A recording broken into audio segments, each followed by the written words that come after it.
नमस्कार मित्रांनो, स्वागत आहे तुम्हा सर्वांचंच आपल्या आजच्या या व्हिडिओमध्ये. आपल्या या व्हिडिओमध्ये आपण जाणून घेणार आहोत ठरलं तर मग या मालिकेच्या पुढील काही येणाऱ्या भागांचे लेटेस्ट त्याचबरोबर इंटरेस्टिंग अपडेट. त्यामुळे पटापट व्हिडिओला लाईक करा, तसेच चॅनलला सबस्क्राईब करून बेल आयकॉन आठवणीने प्रेस करा, जेणेकरून तुम्हाला पुढच्या प्रत्येक व्हिडिओचं नोटिफिकेशन मिळत जाईल आणि सर्व व्हिडिओंचा आनंद हा अगदी उत्तम पद्धतीने घेता येईल. चला तर मग मित्रांनो, सुरुवात करूया आपल्या आजच्या या व्हिडिओला. तर आत्तापर्यंत आपण असं पाहिलेलं आहे की आता प्रियाला खूप जास्त भीती वाटली आहे की आपण जर सापडलो अर्जुनला तर आपण काय करायचं, आपण दुबईला पळून जावं असा विचारही त्या बावळट मुलीच्या मनात आला. पण दुबईचं तिकीट महाग असल्या कारणामुळे तिने दुबईला जाण्याचा प्लॅन कॅन्सल केला. मग आता काय करावं बरं, काय करावं असा बराच विचार ती करत आहे.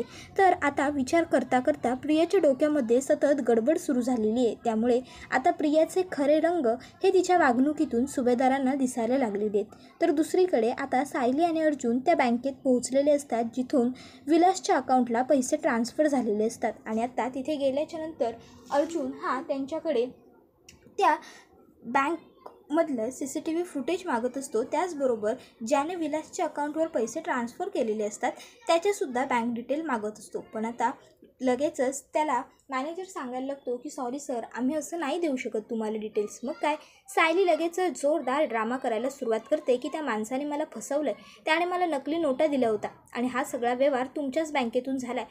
तुम्ही मला पैसे ते डिटेल्स द्या पैशांच्या, नाहीतर मी बघाच तुमच्या नावाने ऑलरेडी पोलीस कंप्लेंट केली आहे, आणखीन मोठी कंप्लेंट करेन. मग तो माणूस घाबरतो आणि बिचारा CCTV फुटेज दाखवायला तयार होतो. आता फुटेज बघत असताना तो सांगतो की हा माणूस यायचा पैसे विड्रॉल करण्यासाठी. आणि त्यावर अर्जुन विचारतो की मग ह्या अकाउंटचं नाव काय आहे. त्यावर लगेचच ते व्यक्ती सांगायला लागते की एस बिल्डर असं कोणीतरी ह्या अकाउंटचं ओनर आहे. आता हे कळल्यावर सायली त्या माणसाचा चेहरा नीट निरखून बघते आणि म्हणते, सर हा तर तोच माणूस आहे जो आपल्या लग्नाच्या वेळी मला धमकवायला यायचा. त्यावर अर्जुन म्हणतो, काय तुम्हाला धमकवायला यायचा? आणि SS बिल्डर, कदाचित SS म्हणजे साक्षी शिखरे.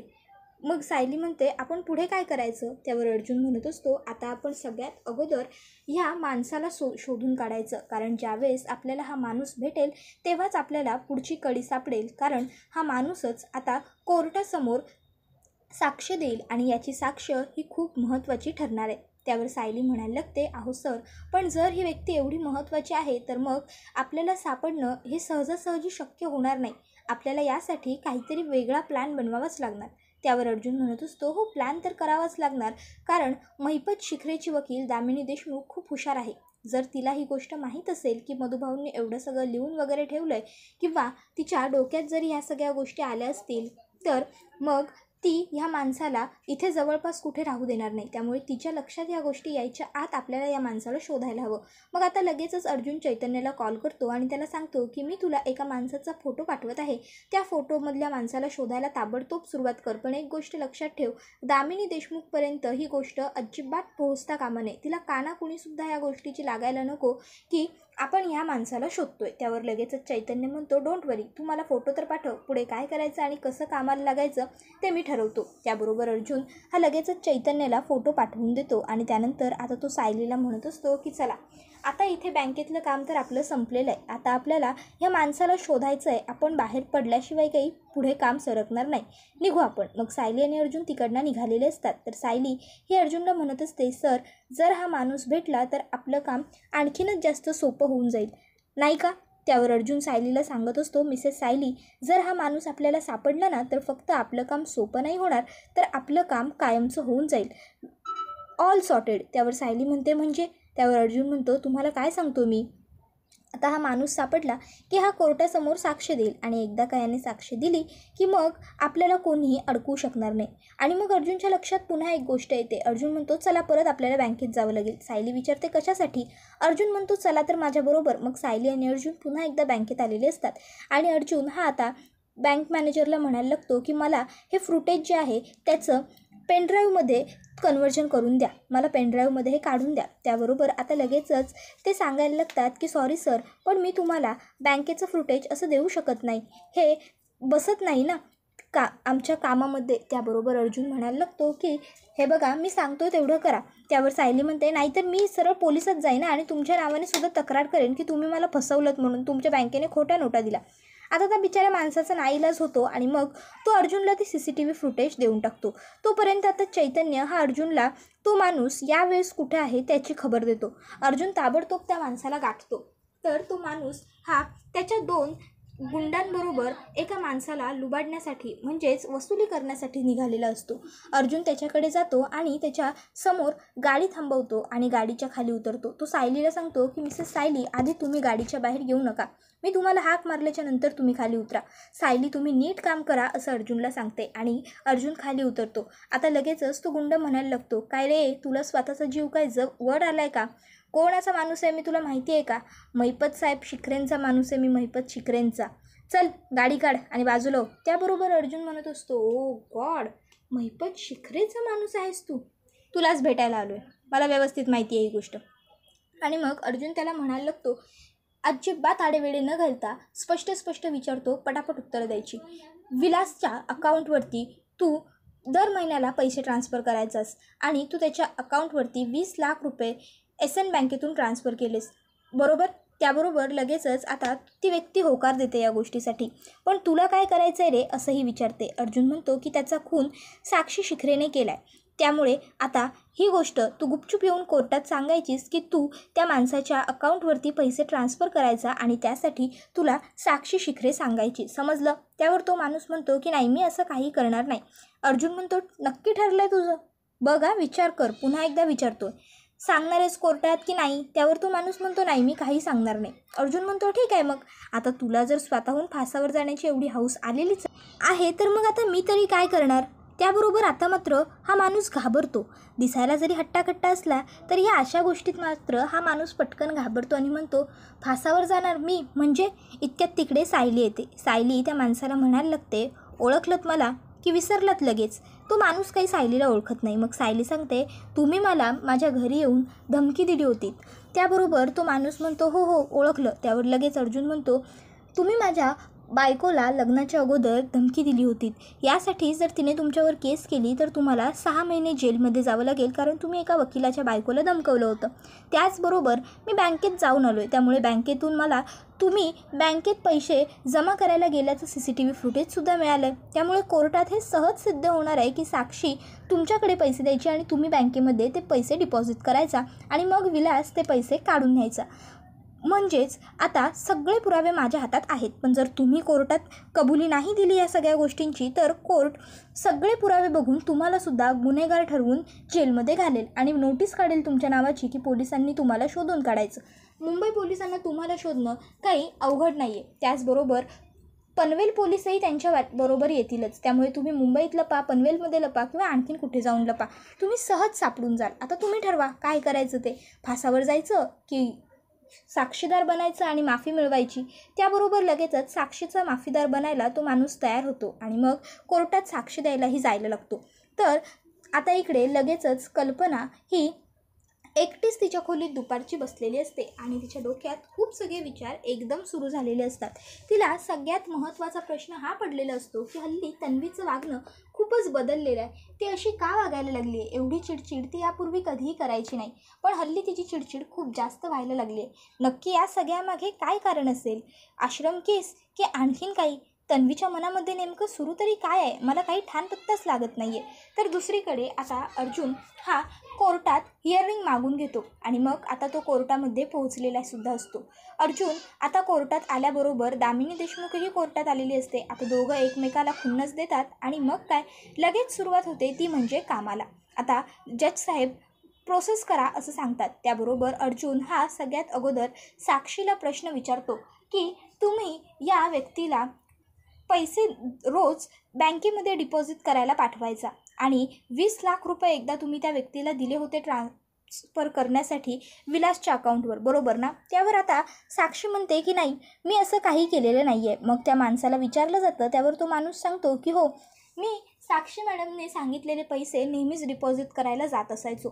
एकदा साक्षी मॅडमने मला विलासच्या अकाउंटवरती सुद्धा 20 लाख रुपये पाठवायला सांगितले होते. त्याबरोबर लगेचच अर्जुन हा कोर्टासमोर म्हणायला लागतो, याचाच अर्थ साक्षी ही अगोदर आपल्याबरोबर खोटं बोलली, म्हणजेच तिने कोर्टाशी चुकीचं वागण्याचा प्रयत्न केला आहे, कोर्टाचा वेळ वाया घालवण्याचा प्रयत्न केलेला आहे. त्यामुळे तिला शिक्षा ही झालीच पाहिजे. आणि जर हिने काही केलेलंच नाही आहे तर मग हिला घाबरण्याची गरज काय आहे.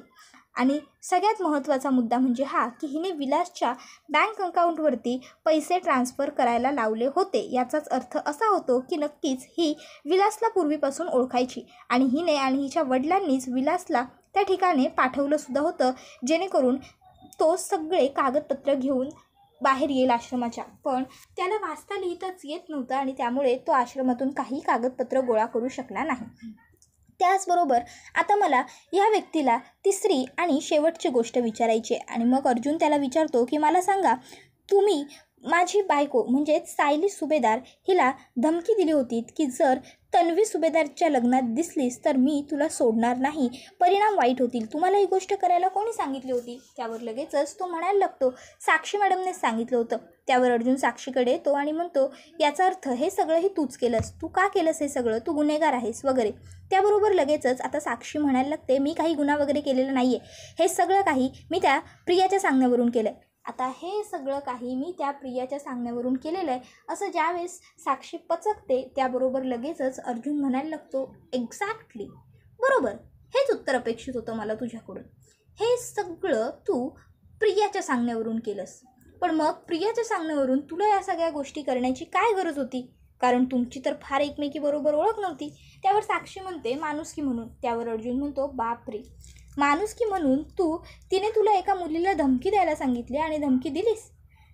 आपण 2 नंबरचे धंदे करतो हे आपण एखाद्या व्यक्तीला तेव्हाच सांगू शकतो ना, जेव्हा ती व्यक्ती आपल्या चांगले परिचयाची होते, आपल्या ओळखीची होते, की आपण सगळ्यांना सांगतो की मी वाईट कामं करतो, माझे वाईट काळे धंदे आहेत. त्याबरोबर आता हे सगळं अश्विनला सुद्धा पटत असतं आणि आता अश्विनच्या मनात सुद्धा प्रियाबद्दल हळूहळू शंका, प्रश्न उपस्थित व्हायला सुरुवात झालेली असते.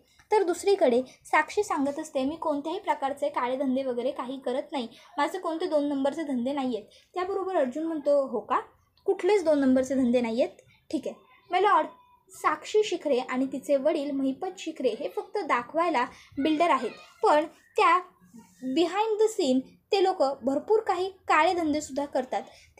ह्यांच्याकडे असलेला सगळा पैसा जो काही आहे तो सगळीकडे इन्व्हेस्ट करून ठेवतात, कारण यांचा पैसा हा काळा पैसा आहे.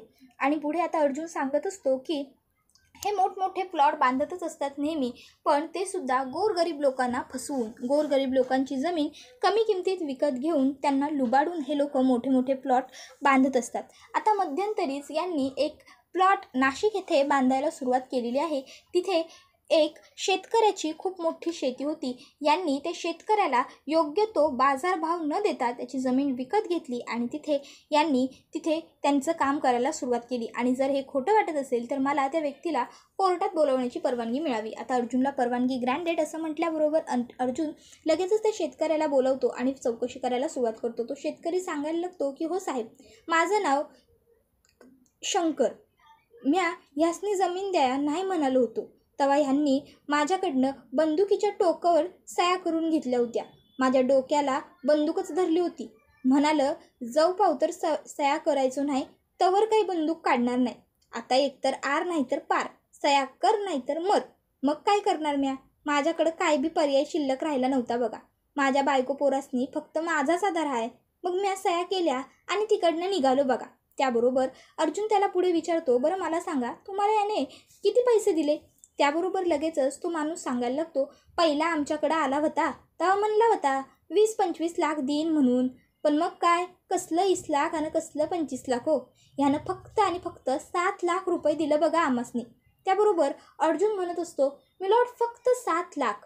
एखाद्या व्यक्तीची आपण जर 45 एकर जमीन विकत घेतो एखाद्या प्रोजेक्टसाठी आणि त्याला फक्त 7 लाख रुपये देतो, तर ही त्याची अर्धी किंमतसुद्धा होत नाही. याचा अर्थ महिपत शिखरे हे फ्रॉड कामं करतात. बंदुकीच्या टोकीवर ते आपली कामं करून घेत असतात. तर आता हे सगळं काही अश्विनला कळल्यावर खूप मोठा धक्का त्याला बसत असतो. तर आता इकडे प्रियासुद्धा खूप जास्त टेन्स झालेली असते, कारण तिला हे माहीत असतं की जरी मी कोर्टातून सुटले तरीसुद्धा घरी मला सगळ्यांच्या प्रश्नांची आता उत्तरं द्यावी लागणार आहेत. मी घरून काही सुटू शकत नाही. तर आता दुसरीकडे अर्जुन हा कोर्टासमोर सांगत असतो की मी लॉर्ड, आजच्या या हिअरिंगमध्ये 3 गोष्टी सिद्ध झाल्या. ती म्हणजे साक्षी आणि प्रिया या दोघीजणी एकमेकीच्या खूप चांगल्या, जवळच्या आणि घनिष्ठ मैत्रिणी आहेत.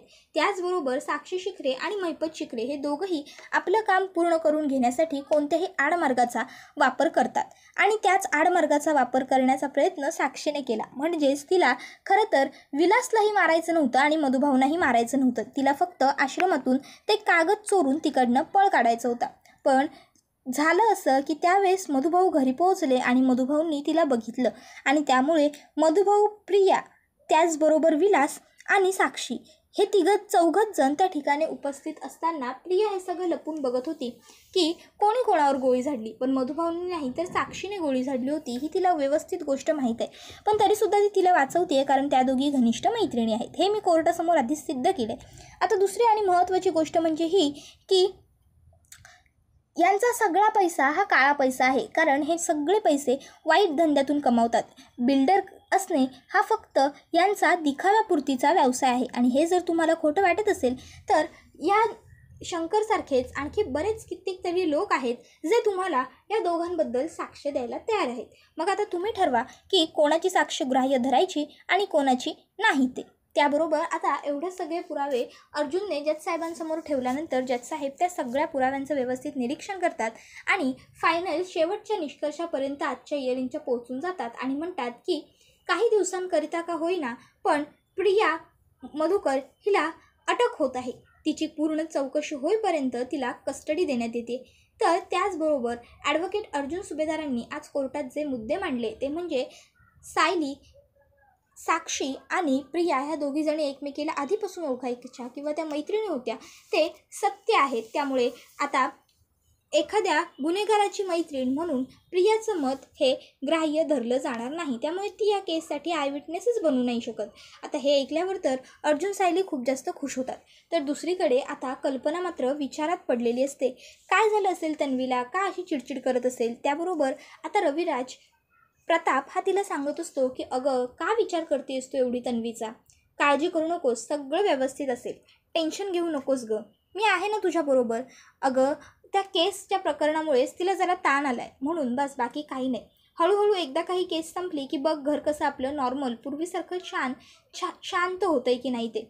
त्यानंतर हा व्हिडिओ आता इथेच संपतो. आई बाबांना म्हणते तुमच्या तोंडात साखर पडो. व्हिडिओ आवडला तर व्हिडिओला लाईक करा, चॅनलला सबस्क्राईब करा आणि बेल आयकॉन आठवणीने प्रेस करा, जेणेकरून तुम्हाला पुढच्या प्रत्येक व्हिडिओचं नोटिफिकेशन मिळत जाईल आणि सर्व व्हिडिओचा आनंद हा अगदी उत्तम पद्धतीने घेता येईल. पुढचा व्हिडिओ येईपर्यंत टाटा, बाय बाय, धन्यवाद, टेक केअर.